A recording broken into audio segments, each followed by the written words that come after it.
வணக்கம். 4 மணி செய்திகளுக்கு வரவேற்பது நான் நந்தா. முதலில் இந்த நேரத்திற்கான தலைப்புச் செய்திகளை பார்க்கலாம். சென்னை அமைந்தகரையில் சாலையின் நடுவே திறந்து கிடந்த பாதாள சாக்கடை குழாயில் விழுந்த சிறுவன். காலில் காயமடைந்த சிறுவனை மீட்டு அக்கம் பக்கத்தினர்.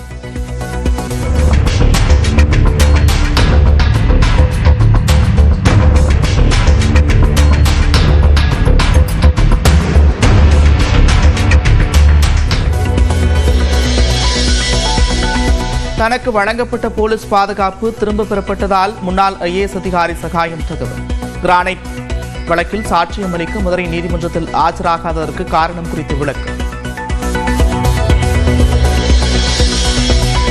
பாதுகாப்பு வாபஸ் பெறப்பட்டதை தன்னிடம் அரசு தெரிவிக்கவில்லை என்று முன்னாள் IAS அதிகாரி சகாயம் குற்றச்சாட்டு. மீண்டும் பாதுகாப்பு வழங்கினால் நீதிமன்றம் சென்று சாட்சியம் அளிக்க தயாராக இருப்பதாகவும் விளக்கம். எந்த சூழ்நிலையில் நான் நியமனம் செய்யப்பட்டேன் சட்ட ஆணையராக, எந்த சூழலில் எனக்கு பாதுகாப்பு வழங்கப்பட்டது, எந்த சூழலில் என்னுடைய பாதுகாப்பு விலக்கிக் கொள்ளப்பட்டது என்பதையெல்லாம் நான் விரிவாக சொல்லி நான் உத்தரவுக்காக நான் எழுதியிருக்கிறேன்.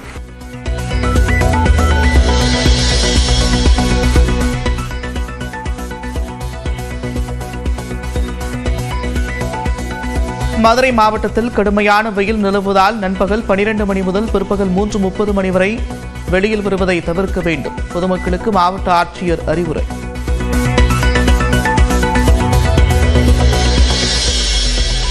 முழுமையான விசாரணைக்கு பிறகே சாதிச் சான்றிதழ்களை வழங்க வேண்டும். விதிகளை பின்பற்றாத அதிகாரிகள் மீது நடவடிக்கை எடுக்கவும் தமிழ்நாடு அரசுக்கு சென்னை உயர்நீதிமன்றம் உத்தரவு.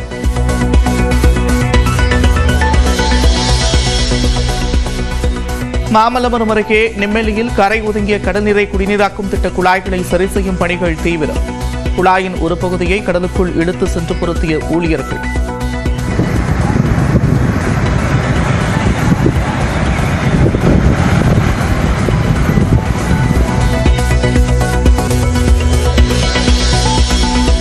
திருவாரூர் மாவட்டத்தின் பல்வேறு இடங்களில் பலத்த காற்றுடன் கனமழை.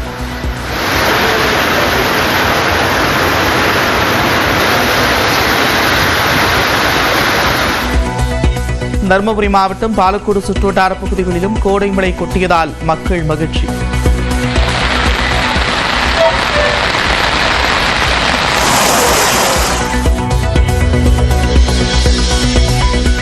கோவை, நீலகிரி, மயிலாடுதுறை மாவட்டங்களில் வரும் 6ஆம் தேதி கனமழைக்கு வாய்ப்பு. தஞ்சை, திருவாரூர், நாகை மாவட்டங்களிலும் கனமழை பெய்யும் என கணிப்பு.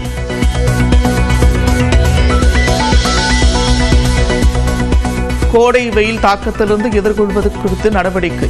உதகைக்கு படையெடுக்கும் சுற்றுலா பயணிகள்.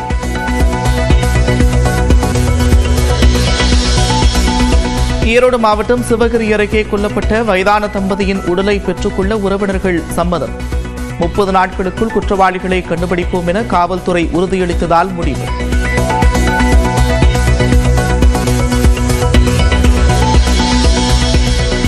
ஈரோடு மாவட்டம் சிவகிரி அருகே இரட்டை கொலை அதிர்ச்சியளிப்பதாக எடப்பாடி பழனிசாமி அறிக்கை.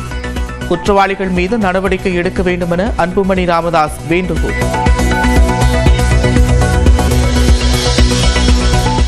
மே மாதம் முழுவதும் விடுமுறை, காலமுறை ஊதியம் உள்ளிட்ட கோரிக்கைகளை நிறைவேற்ற வலியுறுத்தல். தமிழ்நாடு முழுவதும் அங்கன்வாடி ஊழியர்கள் காத்திருப்பு போராட்டம்.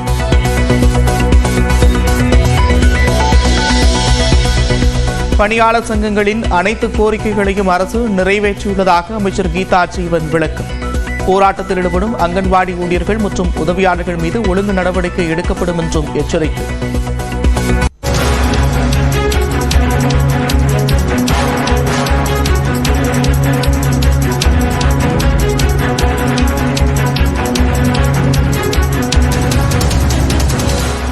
சென்னை கோயம்பேட்டிலிருந்து பட்டாபிராம் அவுட்டர் ரிங் ரோடு வரை 21.7 கிலோமீட்டர் தொலைவிற்கு மெட்ரோ ரயில் அமைப்பதற்கு தமிழ்நாடு அரசு ஒப்புதல் அளித்திருக்கிறது. அண்மை செய்தியாக பார்த்து வருகிறோம்.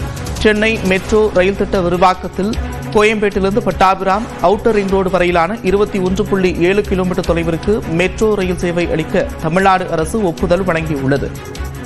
கூடுதல் விவரங்களோடு செய்தியாளர் வேல்முருகன் இணைகிறார். வேல்முருகன், விவரங்கள். நந்தா, குறிப்பாக கோயம்பேடு மற்றும் பட்டாபிராம் இடையே குறிப்பாக சென்னை வெளிவட்ட சாலையில் 21.76 கிலோமீட்டர் தூரத்திற்கு மெட்ரோ ரயில் அமைக்க சமர்ப்பிக்கப்பட்ட விரிவான திட்ட அறிக்கைக்கு தமிழ்நாடு அரசு ஒப்புதல் அளித்திருக்கிறது.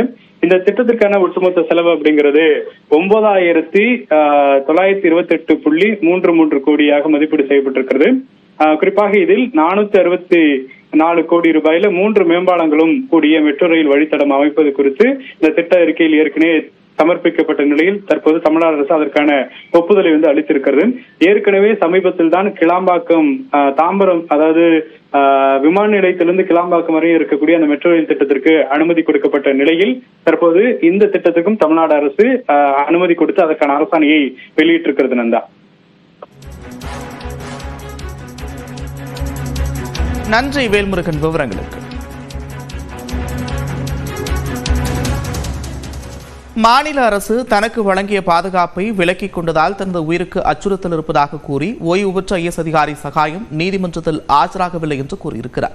இதுகுறித்து அவர் நியூஸ் 18 தமிழ்நாட்டிற்கு அளித்த பிரத்யேக தகவல்களை தற்போது பார்க்கலாம். எனக்கு இந்த நாட்டினுடைய இந்தியாவினுடைய மிகப்பெரிய கிரானைட் ஊழலை வெளிக்கொண்டு வந்த எனக்கு 1,00,000 கோடிக்கு மேலாக இழப்பு ஏற்பட்டிருக்கிறது என்று சொல்லி பல்வேறு முறைகேடுகளை, எப்படி மதுரை மாவட்டத்தில் மேலூர் பகுதியிலே இந்த நாட்டினுடைய முதுகெலும்பு என்று சொல்லக்கூடிய விவசாயிகள், அவர்களுடைய அந்த விவசாய கட்டமைப்பு, அந்த கிராமிய ஊரக கட்டமைப்பு சிதறடிக்கப்பட்டிருக்கிறது, நிர்மூலமாக்கப்பட்டிருக்கிறது, வரலாற்று சின்னங்கள் எல்லாம் தகர்த்தெறியப்பட்டிருக்கிறது என்று விரிவான அறிக்கையை நான் கொடுத்திருக்கிறேன். அப்படிப்பட்ட எனக்கு இன்றைக்கு பாதுகாப்பை விலக்கிக் கொண்டிருக்கிறார்கள் என்று சொன்னால் அது உண்மையிலேயே ஒரு அபாயகரமான ஒரு நிலை. இந்த நிலையில் நான் அந்த சிறப்பு நீதிமன்றத்திற்கு, அங்கே இருக்கக்கூடிய ஸ்பெஷல் பப்ளிக் ப்ராசிக்யூட்டருக்கு நான் ஒரு கடிதம் எழுதியிருக்கிறேன். அந்த கடிதத்தில் இதுபோன்ற விவரங்களை எல்லாம், தமிழ்நாட்டினுடைய சட்ட ஒழுங்கு பிரச்சனைகள் எல்லாம் சுட்டிக்காட்டி, நான் எனக்கு இதுபோன்ற பாதுகாப்பு விளக்கப்பட்டிருக்கக்கூடிய நிலையில் பாதுகாப்பு அச்சுறுத்தல் இருக்கிறது என்று சொல்லி உங்களுடைய அந்த நீதிமன்ற நடவடிக்கையில் நான் பங்கெடுக்க முடியாத நிலையில் இருக்கிறேன்.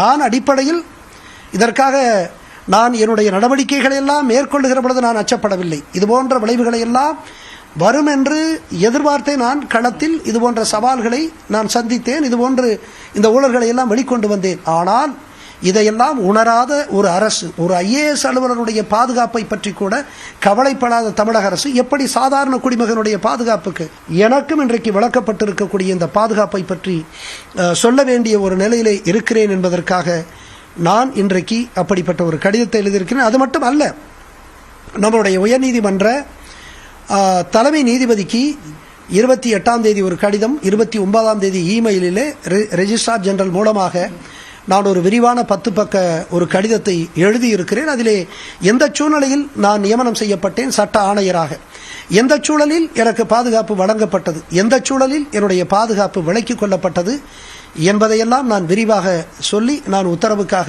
நான் எழுதியிருக்கிறேன்.